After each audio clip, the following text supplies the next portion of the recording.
age of 4, I can remember my mum using me as a bit of a pawn between my father and herself. I was the youngest of 4 siblings at that stage.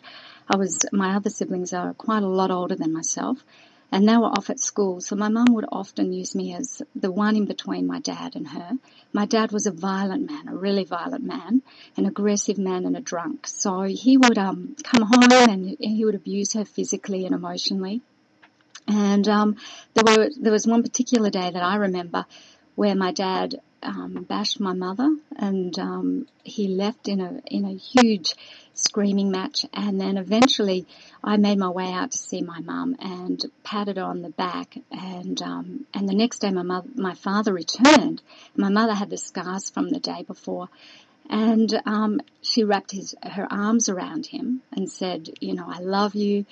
And he said, I'm sorry. And so I went up to my dad and thought, well, I can give him a hug as well. And he pushed me away onto the ground. And my mother never defended me. I remember looking at him and her and thinking, why aren't you doing anything? And that was at the